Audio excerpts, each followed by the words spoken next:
Dad, you weren't invited. Please, just go. Olivia's voice didn't just carry, it detonated through the Grand Magnolia ballroom. The string quartet stumbled mid-measure, the cellist's bow hanging frozen in the air. Champagne flutes hovered, suspended in startled hands. All around us, sequined gowns twisted, diamond earrings catching the light as every head turned toward the doorway, toward me. I froze, the silver gift box still in my hand, the ribbon I'd tied myself trembling just slightly.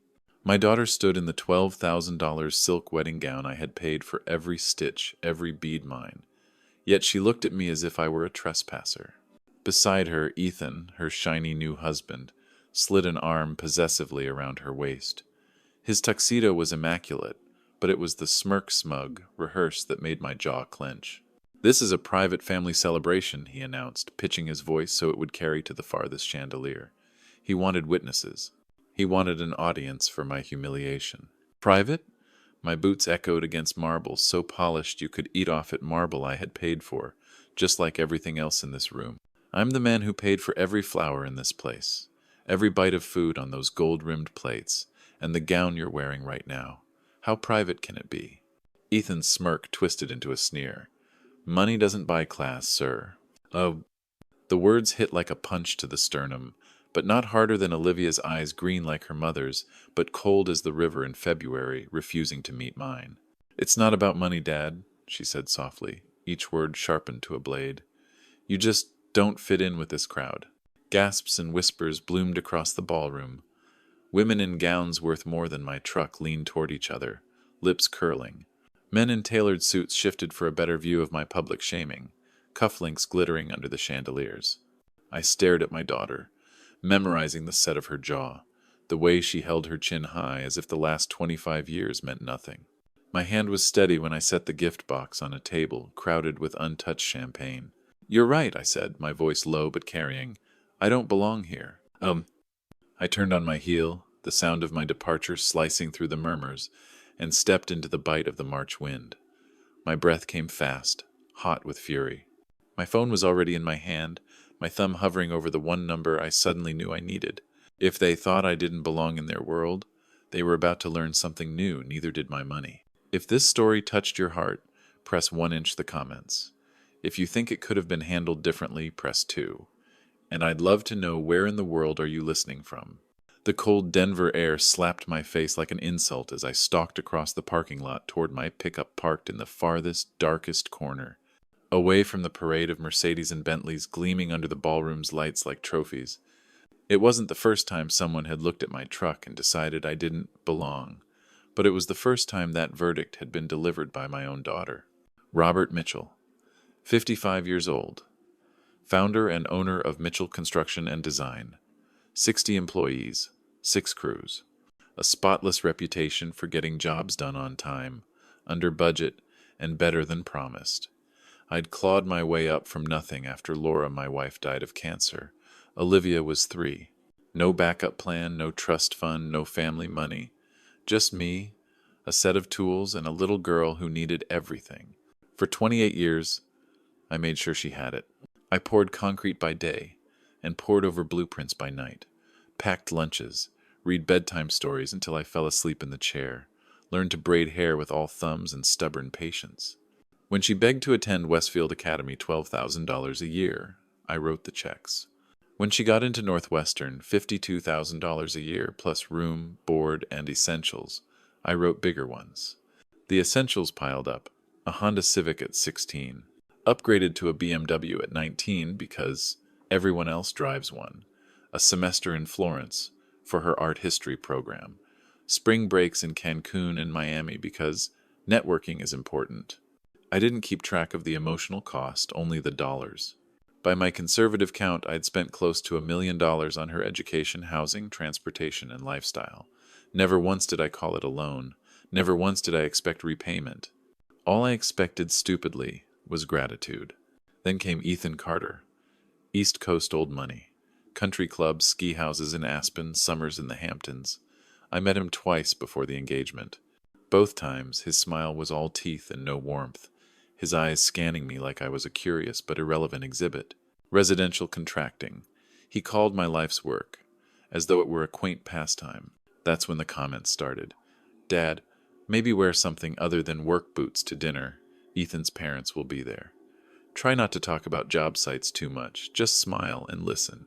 And still, when the wedding plans rolled in imported roses, $300 champagne, a ballroom rental worth 3 months of my company's profit, I signed every check. Not to impress Ethan's family. To give my daughter the day she dreamed of. I didn't know until this afternoon that in her dream, I was never in the picture. From the far corner of the lot, I looked back. The Grand Magnolia's arched windows glowed gold, silhouettes drifting inside people sipping my champagne, eating my catered dinner, and pretending the man who made it all possible didn't exist. Somewhere in there, my daughter was smiling without me. My phone buzzed with a missed call from my lawyer, something about a property dispute. I ignored it. My thumb hovered instead over a different contact. First National Bank. Business Services. A lifetime of building had taught me 2 rules. Never start a fight you're not ready to finish, and never pay for someone to spit in your face. Inside that ballroom, Olivia was starting her life without me. Out here, I was about to make sure her life and Ethan's wasn't funded by a single dime of mine again. First National Bank, Business Services. This is Diana speaking. How may I help you? Robert Mitchell. Account number 5514 to 9927. My voice didn't shake, but it was the kind of stillness that comes right before glass shatters. I need to stop payment on several transactions effective immediately. Of course, Mr. Mitchell. One moment. I heard rapid keystrokes. Could you verify your social security number and mother's maiden name? I rattled them off without hesitation, my eyes locked on the glowing windows of the Grand Magnolia. Inside, they were still sipping champagne. They had no idea the music was about to choke mid-note. I'm seeing some very large charges from today, Diana said carefully. Which ones exactly? All wedding-related payments. My tone sharpened into an inventory that felt almost military. Venue rental, catering, floral arrangements, photography, string quartet, linen rentals. Silence. A weight in her pause. Sir, these are substantial amounts. Are you certain? Completely certain. My jaw tightened. Consider it a change in priorities. Another pause. Keys tapping. For transactions over $10,000, I'll need your authorization codes. I recited them from memory years of running Mitchell Construction, had wired those numbers into my bones. Stop payments are now in effect, she said finally. Confirmation numbers will be emailed. That's all I need, Diana. I ended the call without goodbye. Marcus Delgado picked up on the second ring. Robert, everything's going beautifully. Guests love the appetizers. There's been a financial complication, I cut in. Bank authorization has been revoked. You'll want to secure your equipment and whatever food you can salvage. Dead silence. I'm sorry? What are you saying? I'm saying the bank has canceled payment. You're working for free right now. But Robert, we're in the middle of service. The main course. That's unfortunate timing, I said, my voice flat as poured concrete. You might want to discuss it with the bride and groom. Click. Karen Wells, florist, was next. Karen, Robert Mitchell. Payment for the Anderson wedding flowers has been canceled. If you want any value back, you'll need to start collecting arrangements immediately. A sharp inhale. Robert, the flowers are integrated into the entire venue. Then I suggest moving quickly. The photographer, the quartet leader, the linen rental manager, one by one, I stripped the supports out from under their perfect day. Each voice went from polite to panicked in under 60 seconds. Each call ended with the sound of someone about to sprint into damage control. When I finally set my phone down, the dashboard clock read 4:15 p.m. Through the windshield, a white van swung toward the service entrance. Delgado Catering's logo blazed on the side.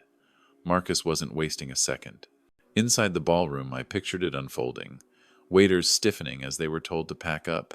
Karen's crew wheeling in tubs to strip away orchids. The music choking off as the quartet pulled their cables. Guests glancing at each other, whispers starting, eyes darting toward the bride and groom. It wouldn't take long before every whispered question had the same answer. Robert Mitchell revoked payment. I didn't need to storm in or raise my voice. The humiliation would bloom all on its own, right there among the imported roses and gold-rimmed plates. As the catering van doors swung open, I leaned back, leather creaking under my shoulders, and thought of Olivia's voice telling me I didn't fit in. Oh, I thought of her at 8 years old, launching herself into my arms after her school play, that gap-toothed grin splitting her face. Thanks for coming, Daddy. Did you hear how loud they clapped? I had clapped until my palms burned. Somewhere between that night and this one, the little girl who once measured love in applause had learned to measure worth in champagne labels and last names. The Grand Magnolia's Gothic spires shrank in my rear view as I turned the key. I didn't need to watch the collapse to know it would be magnificent. By the time I got home, the calls would start. And this time, when they came, I'd let them ring. By the time I pulled into my driveway, the sun was low enough to slash the garage door with long, jagged shadows. My phone lit up like a warning beacon, 4 missed calls from Olivia, 2 from unfamiliar numbers that were almost certainly vendors, and 1 from Ethan. I didn't bother listening to a single voicemail. I set the phone face down on the kitchen counter, like it was something that might stain the wood if I touched it too long. This wasn't a time for talking. This was a time for building the next strike. I walked into my home office and flicked on the desk lamp. Its warm glow spilled over the oak desk and onto the wall of filing cabinets, each drawer meticulously labeled education, transportation, housing, personal expenses, miscellaneous. Most fathers don't keep a running archive of every dollar they've spent on their children, but I'm not most fathers. Running Mitchell Construction had taught me one hard truth: if you don't track every cost, you can't hold anyone accountable. Olivia's life had been a 28-year-long project, and I had every receipt. I started with education. 12 years of private school tuition, every bank transfer time-stamped, every semester report filed. Westfield Academy alone, $126,000. Then Northwestern University, $52,000 a year in tuition, $15,000 for room and board, $3,500 for that networking spring break in Cancun, $8, $200 for a summer in Florence, essential to an art history major's future. By the time I factored in graduate school extras and study trips that were little more than vacations, the education total sat at over $410,000. Transportation came next. Honda Civic at 16, $18,000. 3 years later, the BMW 320i, $28,000. At 25, the BMW X3, $44,000. Add insurance, maintenance, and registration, and the total passed $75,000. Housing, her post-college apartment in Lincoln Park, Chicago, $2,800 a month for 3 years, plus utilities. That was another $125,000.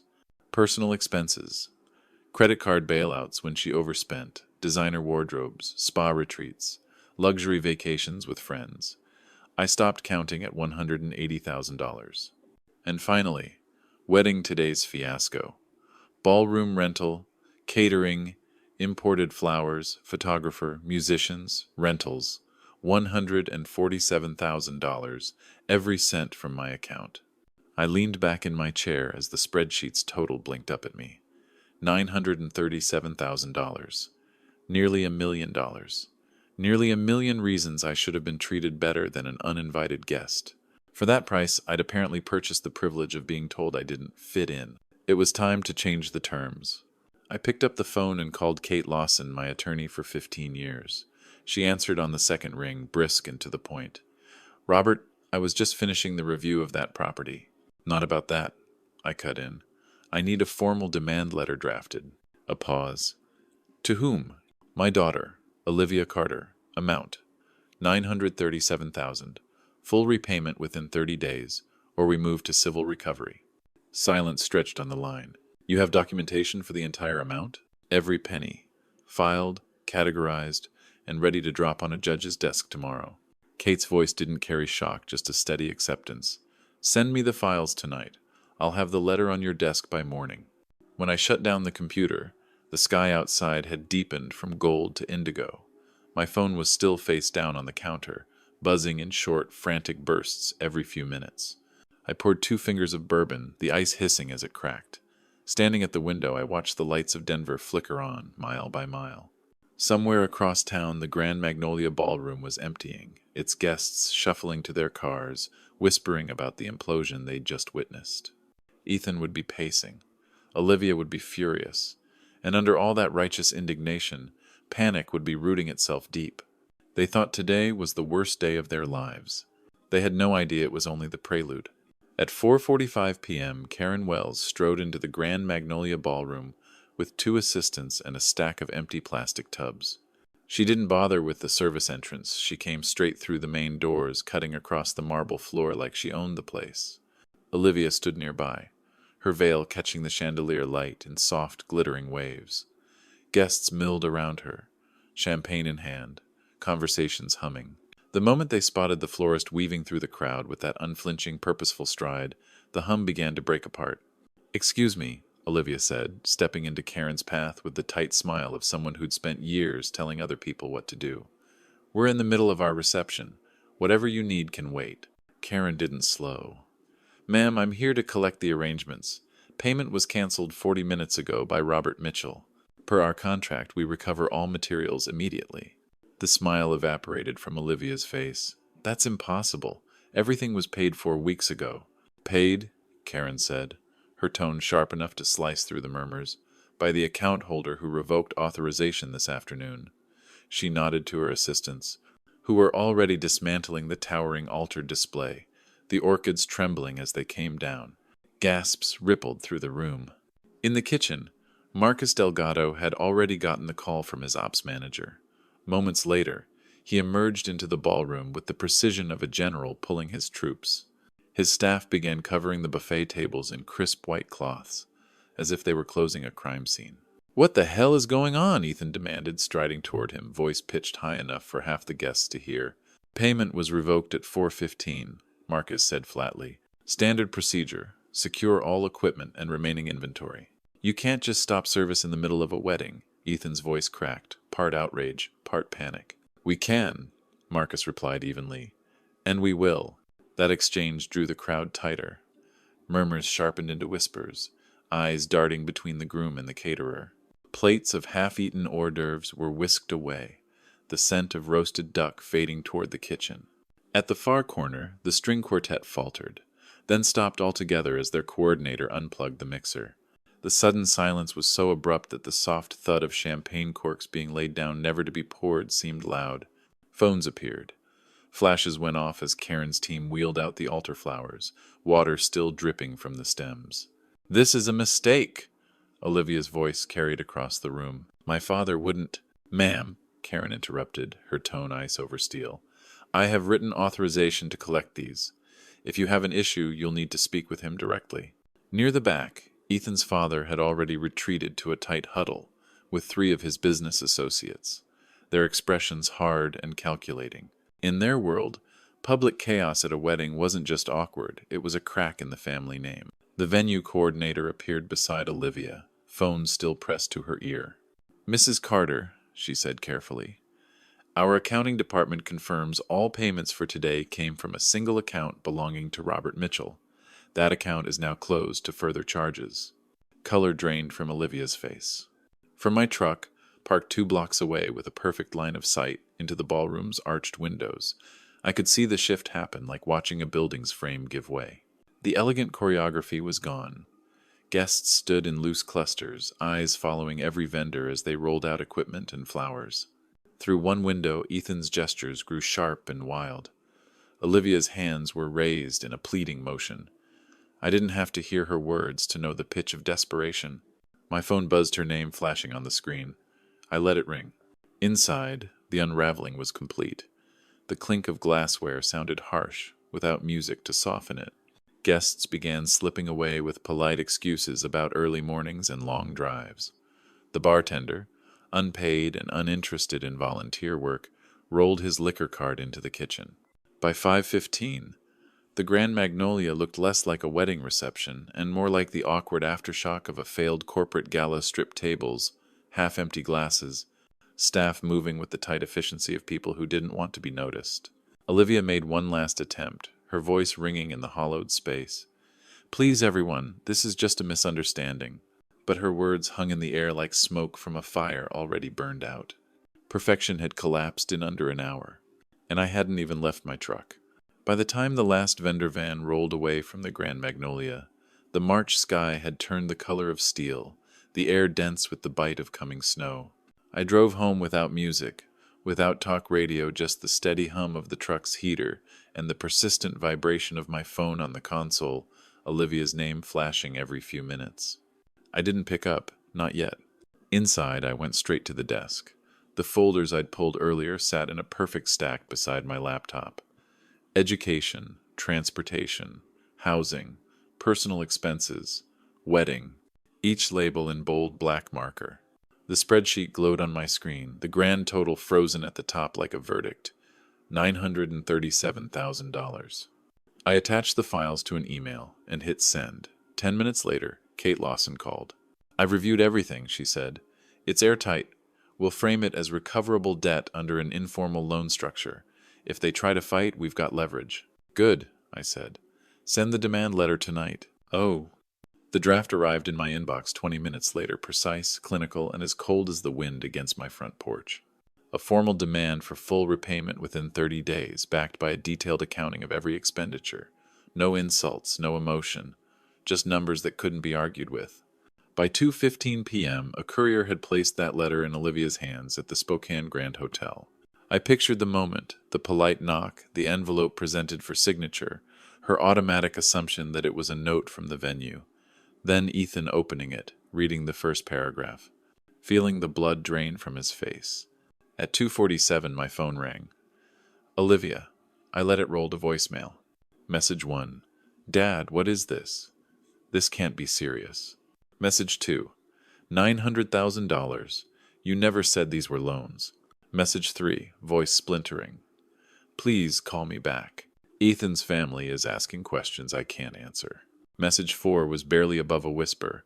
"I don't understand how everything went so wrong so fast." By early evening, the ripples had become waves. 2 of my business contacts called, their voices careful. "We've been hearing some chatter online, Robert. Is there something going on?" I checked Facebook. Olivia's profile stared back at me, her wedding photo posted with a teary caption about a heartless father who had destroyed his only daughter's wedding day over a grudge. Hundreds of likes. Dozens of sympathetic comments from people who only knew her version of the story. People who had no idea I could produce 25 years of receipts and bank statements for every dollar. I called Kate again. "We're going to need to go public." She didn't hesitate. "We'll prepare a statement with the full financial documentation. Keep it factual, dates, amounts, totals. Let the numbers do the talking." Exactly. No need for theatrics. The truth would be heavier than anything I could say. Across town, in that hotel suite, Olivia and Ethan were probably pacing. His parents had already called 3 times, each conversation colder than the last. By now, both of them would be realizing this wasn't about family drama anymore. They weren't up against an angry father. They were up against a man who'd built his life and his company on keeping receipts. Tomorrow morning, those receipts would stop being private. Tuesday morning dawned clear and cold. At exactly 9 a.m., my office assistant hit publish on a press release we'd prepared with surgical precision. It went everywhere at once. Local business journals, community Facebook groups, LinkedIn, and a dedicated page on the Mitchell Construction website. The headline was simple, impossible to spin. 25 years of parental support. Complete financial record. Beneath it were the spreadsheet's $937,000 spent on Olivia since she was 3. Line by line, tuition, cars, housing, travel, and finally the wedding. Every figure paired with a bank statement or receipt. For the human element, I'd added photographs. Olivia grinning at her kindergarten graduation, beaming in her high school play, leaning on a balcony in Florence during her semester abroad. Each had a caption that read like an invoice. Spring semester 2015. Tuition, $26,000. Room and board, $7,500. Travel, $1,200. Clean, professional, undeniable. By 10 a.m., the calls began. "Robert, I had no idea," Tom Bradley from Bradley Electrical said. "My kids are in college. I'm spending $15,000 a year. You spent that much every semester." Bob Martinez, a fellow contractor, was next. I owe you an apology. After seeing those records, I get it. That wasn't just support. That was a career's worth of sacrifice. Online, the tide turned in minutes. Olivia's tear-streaked wedding post filled with comments linking my records. One woman wrote, "My dad paid for my community college and I still thank him every month. You got nearly $1 million and told him to leave your wedding?" Another, "No wonder he pulled the plug. Actions have consequences." Even strangers called it a masterclass in accountability. Across town, in their hotel suite, Olivia and Ethan were facing a different reckoning. Ethan's parents. His father, ramrod straight in the way only decades of command can teach, scrolled through my release on his phone. "Nearly $1 million, Olivia. Documented. Verified. And you went online to make your father look unstable?" "I didn't." "You did," Ethan cut in, his voice sharp enough to cut glass. "And now my family's business contacts are asking why I married someone who lies about money." "I can fix this," Olivia said, panic climbing her voice. "If I just explain—" Ethan's mother's voice was ice. "Explain what? That you've never worked? That your entire life is built on someone else's account, and when it closed, you tried to burn the person who funded it?" By noon, Ethan was packing. "Where are you going?" Olivia's voice cracked. "We're married." 6 days, he said without looking at her. 6 days that wrecked my reputation and my family's credibility. My lawyer says I need to protect myself from your debt." "I don't have debt." "You do now. $937,000 worth, plus the damage to your name. My family can't afford to be tied to this." At the door, suitcase in hand, he added, "Call your father. Apologize. Learn how to be an adult. Right now, you're just a bill no one wants to pay." "Ovly." The door clicked shut. That evening, my phone rang. "Olivia." This time I answered. "Dad." Her voice was small, frayed. I don't know where to start." "Start with the truth." "I lost everything. Ethan's gone. His family cut me off. I don't even have money for the hotel tonight." "Do you understand why?" A long pause, then. "Because I treated you like a bank account instead of a father. Because I never thanked you. Because I was selfish and cruel. And? And I tried to destroy your reputation when you stood up to me." Her voice broke. "I was wrong, Dad. Here's what's going to happen," I said. "I'll give you $1,000, enough for a week at that hotel and groceries. In 2 weeks you'll have a job. I don't care if it's scrubbing floors. For 6 months you won't ask me for another cent. We'll talk once a week, as adults, not as a dependent child." "I understand," she whispered. "I want to earn your respect again." We'll see," I told her. "Everyone gets one chance to grow up, even at 28. When the call ended, I leaned back in my chair. Outside, Denver's skyline glittered against the black. Somewhere across the city, my daughter had run out of excuses, and maybe, just maybe, found her first step toward becoming someone worth respecting.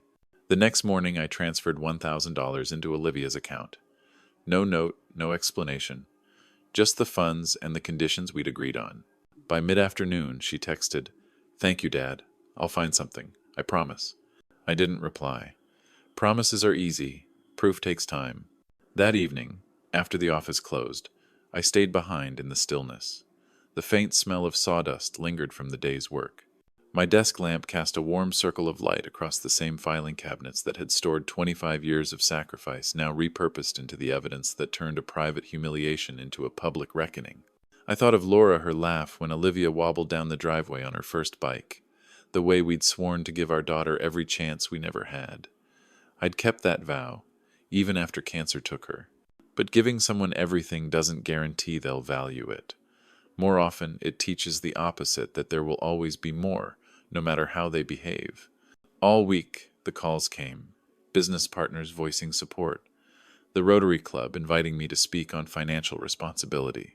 Local news dubbing it a cautionary tale of entitlement. Olivia's texts shifted in tone, less defensive, more practical, asking if I knew anyone hiring for office work, letting me know she'd applied to 3 jobs, then 5. She'd never stood without a safety net before. Now she was learning how. I don't know if she'll make it. She might backslide. She might surprise me. But if she learns to stand on her own 2 feet, she'll have earned something no money can buy. Maybe years from now she'll understand The day I walked out of her wedding wasn't the day I stopped loving her.